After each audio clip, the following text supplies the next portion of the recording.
I mean, somebody was comparing it to, where is it? Shiro Para. AI is like the magic mirror in Harry Potter, where people get mad if they look into it too long because it shows their deepest wishes. They also say sorry for citing J.K. Rowling, but J.K. Rowling did have like some artistic. I mean, there's a reason Harry Potter blew up. So apt comparison, in my opinion. My biggest struggle with Harry Potter is that it is J.K. Rowling sucks. Yes, but the extension of that is that it is one of the foundational pieces of media that I grew up with. It was one of the book series that like taught me to love reading. I liked reading before, but it was one of the first times. I feel like we're all in a similar like age quadrant for like same here. We're like it felt the phenomenon of seeing a piece of media grow up with me was what I got from Harry Potter. And it was to the point where when I played Pokemon Black and White, seeing that a more adult story had been put in a Pokemon game, I got that similar feeling of like, this is something growing up with me. I like this. And I think I like that idea because of stuff like Harry Potter. And I know that there's all kinds of like arguments about, oh, it's derivative. Oh, she's actually arguing for terrible things here, there, and everywhere in Harry Potter. And I agree with many of them, but I still can't make myself hate what that story is. I still can't make myself hate that to the point where I still feel like every once in a while, I want to go back and watch the movies. I want to go back and read the books. I have. But it's becoming harder for me too, because I used to be able to delineate between that, that person and the art a lot easier. And it feels like it's getting harder to do that year by year, especially with how much have you guys noticed there is a Harry Potter resurgence that is happening right now since Hogwarts. Oh, with the skin in Fortnite as well. Oh yeah. So the Fortnite skin. I own Hogwarts Legacy now. I own it because it was free. Because of the Epic Game Store. Since the Hogwarts Legacy release, there has been the Fortnite collaboration. There has been the re-release of the audiobooks with full voice cast. The first one is out. And there's a part of me that wants to, through very one PC means, grab it so that I can enjoy it without having contributed anything to Chuckle Fuck McGee wants my girlfriend to not go to a fucking bathroom.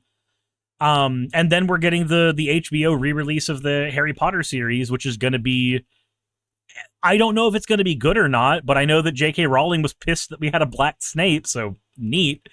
Like, just I remember seeing the fact that there is so funny. We're in the Phantom Menace era of Harry Potter, because this is what happened with Star Wars, where there was like a 10-year lull, and then the Phantom Menace was announced as like, this thing is in production. We're gonna have a new wave of Star Wars fans. This is the era that Harry Potter is in right now, is its Phantom Menace era. I'm concerned. I'm interested. But I really don't want more dollars going to that bitch. Okay, yeah, like people were upset she made like about. She made like $1 billion like fund for a lot of like legislation in the UK, and people are always like outside of the UK, they're like looking at what is happening, and it's like, oh, it's just transphobia. Oh yeah, trans women are considered biological male, and like the media needs to like explicitly refer to trans women as biological males and whatnot, and they don't see how cis women are negatively impacted by the rise in transphobia, and they always think that it's like, if we are talking about like trans women's issues and thus like women's rights and whatnot, they're like, oh, you're just like a separate thing, and they can't connect like the dots with like what is like happening in the world and how a lot of like transphobia is used in order to push against like women's rights and like equality and whatnot, and like reinforce a lot of patriarchal stuff. And it sucks so much to basically be like the canary in the coal mine to like scream about what is actually happening in the world and how women's rights are being negatively impacted, while someone like J.K. Rowling is doing more harm to women's rights than any other man or woman in the past like decades. And it's crazy. So people don't see it. You've inspired me to make a fucking video essay. Not that I have the time to, as evidenced by my last attempt being taken over by the need to pay bills.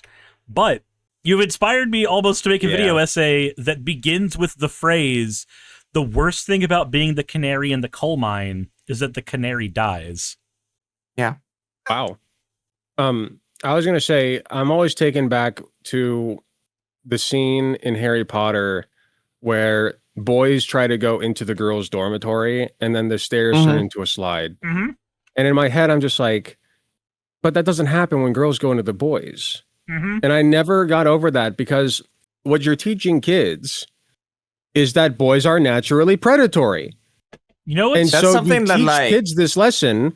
And this is one thing that I could, like, even back then, I was like, no, this is weird. So you teach them that what boys are doing when they go into girls' spaces, whatever, is inherently bad. And they are there for nefarious purposes. And so you create the monster that way, because you're teaching them that that's just what boys do. And so boys feel like they're empowered to do it almost. They feel like that's what they're meant to do. Like, and you can, like, and so this extends outward to, like, transphobia and misogyny and even misandry. Like, and it's just crazy how, like, it seems like it's such a small thing, like a small gag or whatever, but So that is the lesson that's being portrayed.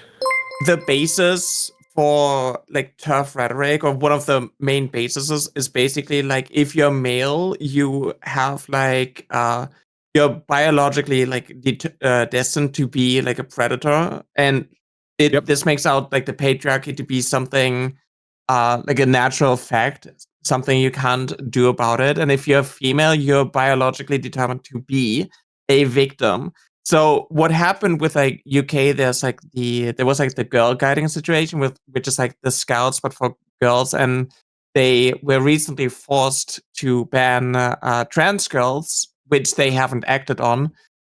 This was actually, like, the reason why J.K. Rowling quote tweeted me, and the main aspect of it was basically, like, you're talking about, like, 7, 8, 9-year-old trans girls, right? And you portray them as, like, these predators who are, like, pretending to be girls in order to invade women's spaces and do all these, like, disgusting things to the poor innocent cis girl who's like, too scared to speak up, right? Like, oh, why do trans women don't face, like, repercussions when they go into, like, the women's restrooms? Which is so because funny, like, the women are yes, just too scared to speak up, type of thing, right?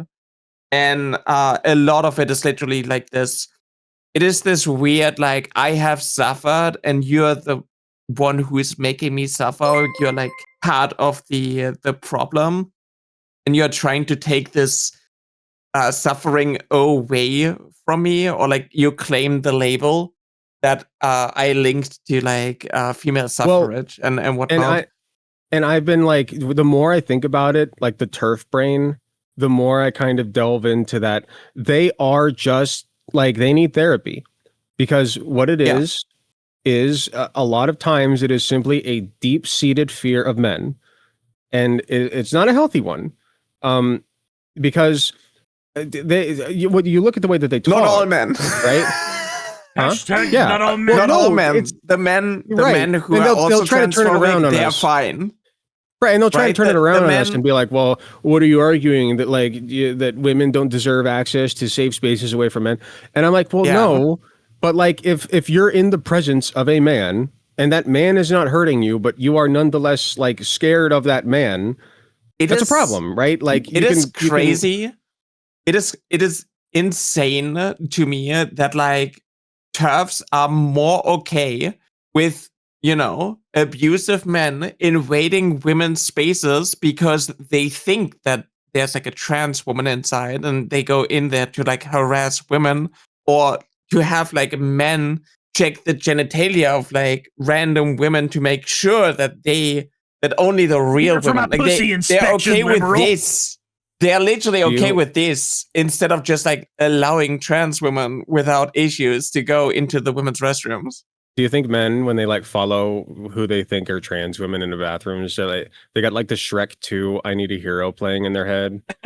They're like, they're like, I'm going to be the one. I'm going to be the guy who goes and manhandles this man dressed as a woman. Yeah. And I need a laid strong tonight. man to make sure there are no trans women so me, peeing the next man, to me in the the big stall. strong man, I am now going to enter the women's restroom because I think that a different big strong man entered the women's restroom and he's not allowed to be in there, quote unquote he. So now I'm going in there. You gotta protect. You gotta be a man who invades women's spaces to protect women from men invading women's spaces. Exactly. You must become the enemy. Yeah, exactly. In order to defeat them. That's what Attack on Titan taught me. Yeah, and then people like J.K. Rowling and whatnot endorse like taking pictures of random women in women's restrooms, like stalking and harassing them.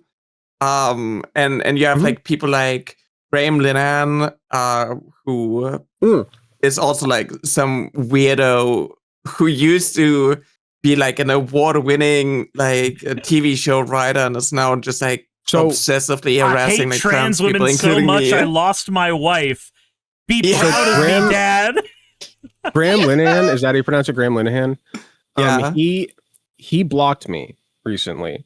And like he'd gone back and forth with me before. Like I used to shit on him for not having a wife and stuff. No, what he's really scared of is doing an interview with one of us.